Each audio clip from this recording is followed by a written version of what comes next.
It's all about what's involved in the situation. Religion didn't give me anything good. And church is a reflection of a much deeper problem.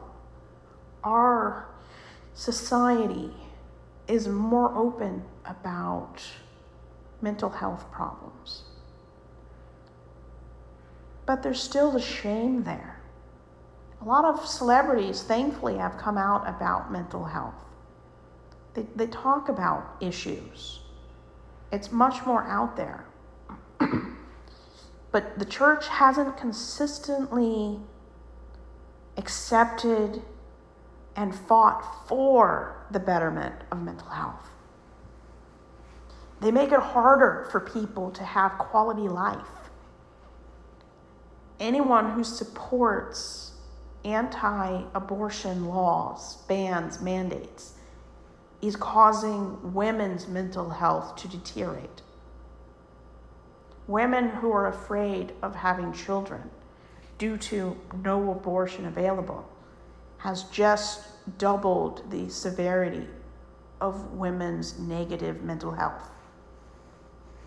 Stripping away Medicaid coverage and food stamps for single parents or struggling families have just increased anxiety and has caused deeper and darker mental health issues in people. The fear of being deported, imagine how that affects your peace and your mental health. Growing up hiding who you really are because people will shame you, guilt you, or disown you, or try to fix you. Imagine how that affects mental health. And it's never consistently addressed. Anytime mental health is mentioned, it's always a negative. It's a result of a sin, or not enough faith, or you're not a good enough Christian. It's almost never talked about in a context of these things happen. Now that we've recognized what it is, let's find a professional that can help address the reason for depression, or how can we lessen the depression.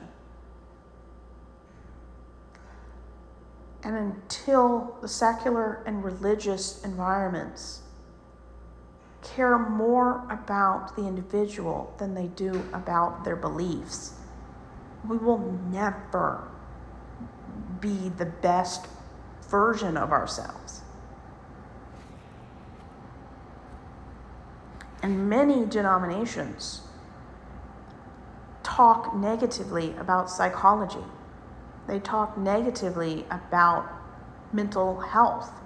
I mean, you read the Bible. Anybody who had a mental health problem was being cursed, disciplined by God, left to their own devices, or they were a horrible human being.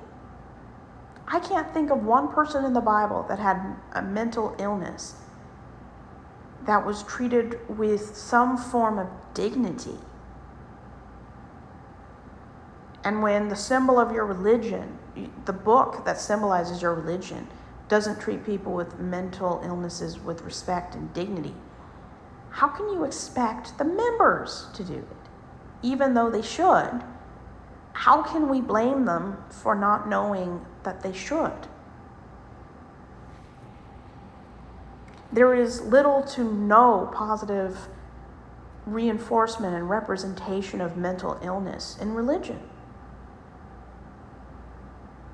There's a lot of positive representation in secular society. We've come so far, but we have so much farther to go. We have more television and movies and books that illustrates more positive representation of mental illness and depression.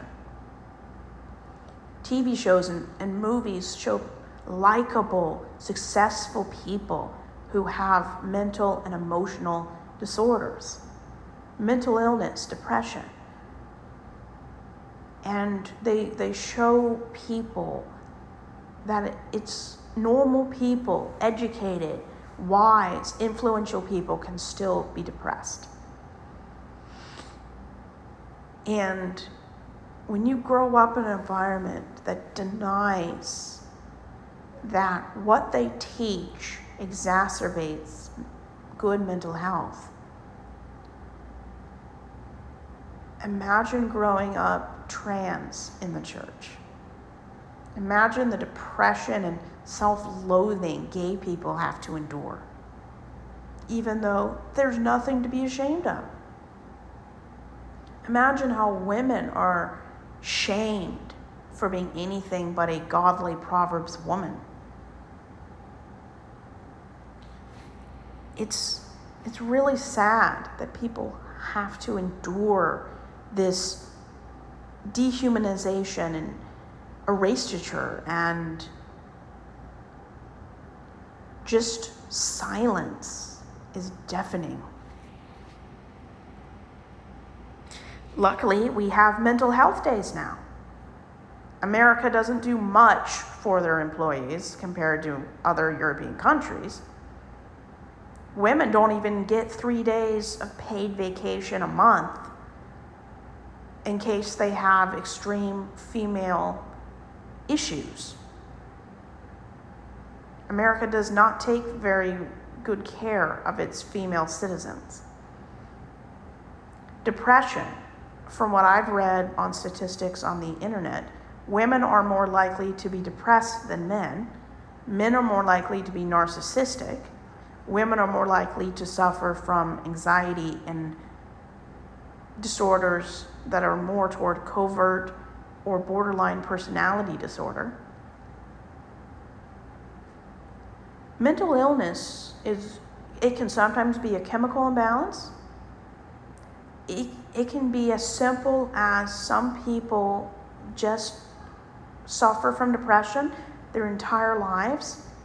They learn how to have a lifestyle, interests, and a support group that helps them manage it in a healthy way. 1 out of 5 people suffer with depression or some kind of mental condition. Organized extreme forms of religious control are not kind to people consistently when they have emotional and mental disorders.